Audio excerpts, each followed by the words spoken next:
Hello, Taurus. Welcome back to Intuitive Insights. So today we are going to do a quick love reading.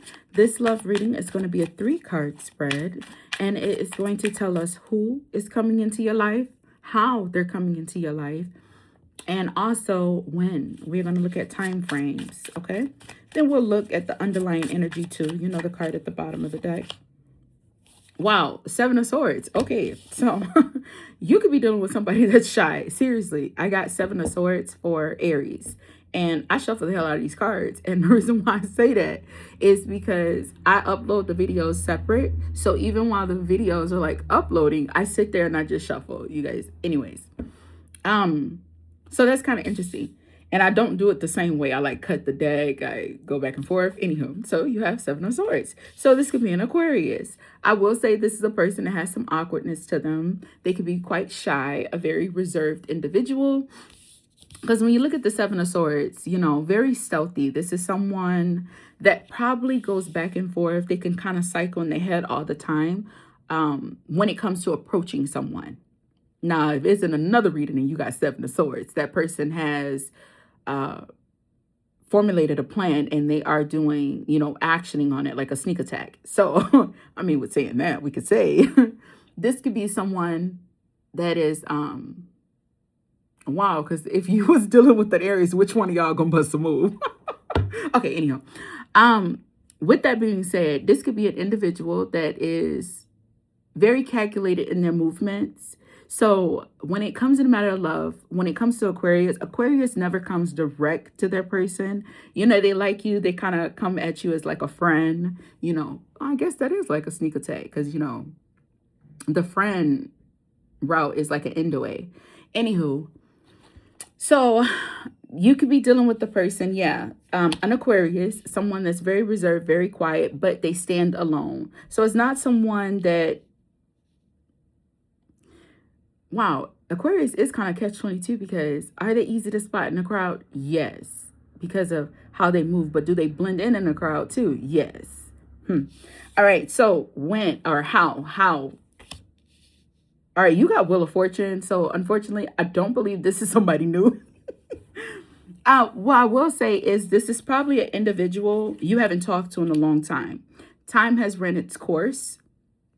You know, the two of you could have not been in contact with each other for quite some time. And because the Wheel of Fortune is crowned by all of the fixed signs, that's your Aquarius, that's your Taurus, you, us. It's us, okay?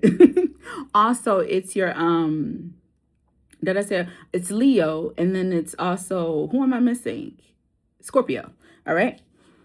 Now, I would say that this is a person, one, it says it's been a long time since the two of you connected. 2, I would say that this person is not the same person that they were when you initially engaged with them. Also, 3, I would say that this person, something about finances is coming to me about this individual. So this person may look different. So whether they have more money or less money, I'm not seeing that. But what I do see is that their financial status has changed. Here, when, so you have the Page of Pentacles. Now, what's interesting when you get the Page of Pentacles for a time frame, Pentacles is the slowest. We all know that because it's something tangible. It is something that takes a while to manifest. You know, it has, how do I want to say this? Because gratuity, that's a tip. Like, anywho, I will say with Pentacles, it's slow. It is slow, and it kind of measures from 3 months to a year, and sometimes a bit longer. But what I will say that's positive, Taurus, is that this is something tangible. So the fact that your person came up as a 7 of Swords, time has passed, and on top of that, for their timing card, how they're coming into you, there's a shift, there's a cycle, and it's Page of Pentacles. This is someone that has thought about you for a long time. So unfortunately, Taurus, this is somebody from the past.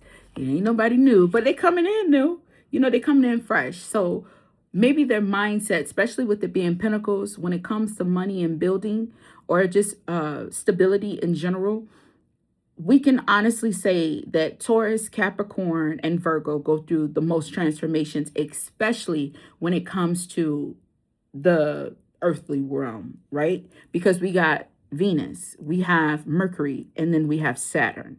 So with having those three powerful planets right there in this world is dominated by Saturn. Routine, hard work, diligence, and all earth signs possess that.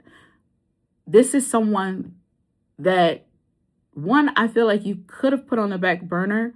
Two, this is someone maybe in the physical world you put on the back burner, but it's somebody that you think about a lot because they came up as the Seven of Swords. They think about you, you think about them. When we have that energy, especially in the matters of love, this is someone you'll always remember. So I'm not saying that this is probably your first.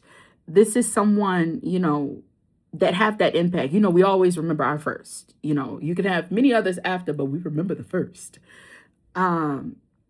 So it has that kind of impact. This is someone that had a huge emotional impact on you, and an individual that, because they're coming in time frame as a page, which can represent young energy, this is an individual that's coming to you fresh, someone that desires a new beginning. They don't necessarily want to erase the past, but they don't want to build this new beginning with you from the past. So somebody that's coming in fresh, they want to start new. But what they don't want to change is your attraction with them, and their attraction for you hasn't changed. So this is someone that wants to build a friendship with you. They want to grow with you, and they want something stable. I'm not saying it's a marriage, but I ain't saying it's a hookup either. Okay? That is what I got for you, Taurus. I'll see you in the next reading.